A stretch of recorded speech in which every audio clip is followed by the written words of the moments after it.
go through UWM with honors and also graduate magna cum laude from UWM. He went on to Marquette Law School, and he is a lawyer an attorney, I should say, at Tabak Law in Milwaukee. And so we've asked him to say a little bit about his path through UWM and give us some maybe words of advice or insights from his time. So, Alex. Good evening, graduates, faculty, family, and friends, and thank you, Dean, very much for the warm introduction. It's my honor to be here this evening. Returning to this lecture hall brings back a lot of memories, though I'll admit none of those memories included me giving a commencement address. When I sat in this seat in 2007, I was really just hoping to make it through finals week without showing up to the wrong room.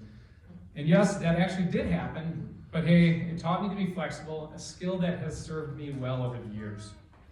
But here we are, and I couldn't be prouder to join you in celebrating your achievements. Today, we honor not just your hard work and your unique potential, also celebrate that you will be moving on to the next chapter of your lives. When I graduated from UWM magna cum laude with a double major and certificate from the Honors College, I felt accomplished. But I was a little unsure what the future would hold. That is the thing about a liberal arts education. It's both a blessing and a challenge. The blessing, it equips you with critical thinking, problem solving, and communication skills that will serve you well in almost any career. The challenge, maybe explaining to your parents what you plan on doing with that degree. And let's face it, most of you probably don't have everything figured out yet, and that's okay. In fact, that's totally normal. In the months before I graduated, every conversation seemed to start with, so what are you going to be doing with that degree? If you don't have a perfect answer yet, honestly, don't worry. The beauty of this degree is that it opens up many doors in different directions that you can't even imagine at this time.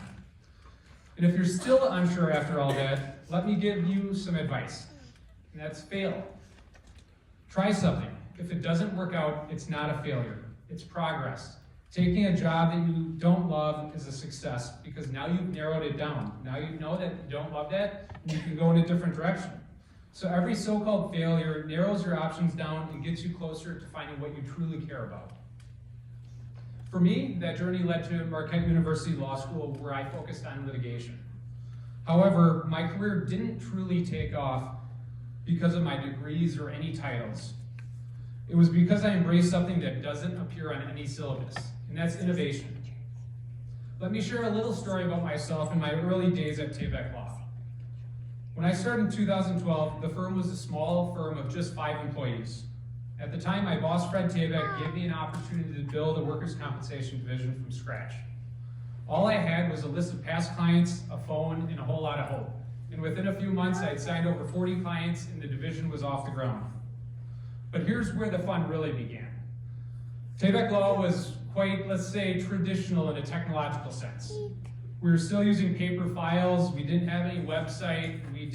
Every time I mentioned the word database, my fellow employees would look at me like I was speaking a foreign language. I was no tech expert at the time, but I knew that if we wanted to grow, we did need to modernize. So I taught myself the basics of web design. I introduced new systems of organizing files and eventually moved the firm into the digital age.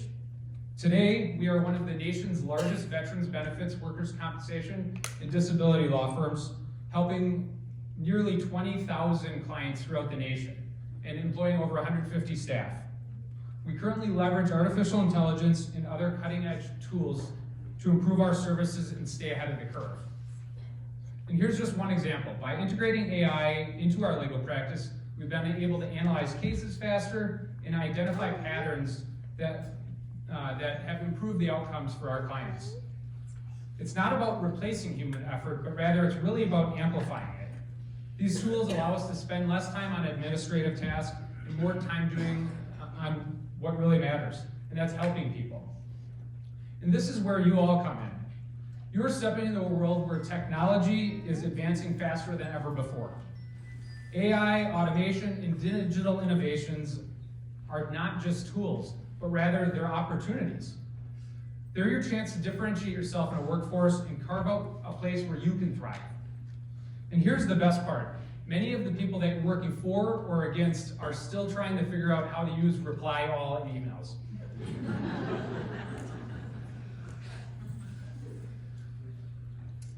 But success isn't just about technology or career achievements. It's about finding purpose and making a difference. For me, that purpose was in helping others. Whether it's advocating for injured workers or representing veterans or people with disabilities, my work gives me the privilege of helping people rebuild their lives. That to me is what makes getting an education worthwhile, and I hope each of you can find that as well. As I leave here today, I want to share 5 lessons with you that have really guided me along the path. The first of which is be adaptable. The plans you make today will change tomorrow, and that's okay. The ability to adapt will take you so much further than you can imagine. 2, persevere. Success rarely comes overnight. Keep showing up, stay focused, and push forward, even when things don't happen as quickly as you would like. 3, don't let perfect get in the way of great. Waiting for that perfect opportunity is a trap. Take action now. Even if things are not perfect, you can adjust as you go forward. 4, find the humor in everything. Life is going to throw you curveballs along the way. A sense of humor will help you handle those moments with grace and resilience. And 5, value relationships. The people you meet today and here at UWM, your mentors, your colleagues, and your friends will shape your journey in ways that you really can't imagine today. Invest in those relationships and lift others up along the way. I'll leave you with this thought. Intelligence opens doors, but effort and innovation is what keeps them open. You are more than prepared to make your mark on the world. As a University of Wisconsin-Milwaukee graduate, you bring a unique perspective rooted in hard work, adaptability, and creativity. I always find it funny looking back at my time at Marquette Law School. You come in the first day, you've got Harvard grads, you got Yale, Stanford, all these different graduates. And coming from little UWM, there's a sense of maybe that you don't match up. And what's funny is in the end, 3 of the top 4 students that graduated from Marquette Law School were students I graduated from the honors college with. So you guys are in good company. This is a wonderful school that will take you a long way along the path to success. So the future isn't just ahead of you, it is within your reach. It's the bold ideas you'll share, the lives you'll touch, and the challenges you'll overcome. So go forward with courage, with purpose, and with the unwavering belief that you can and you will make a difference. Congratulations, class of 2024.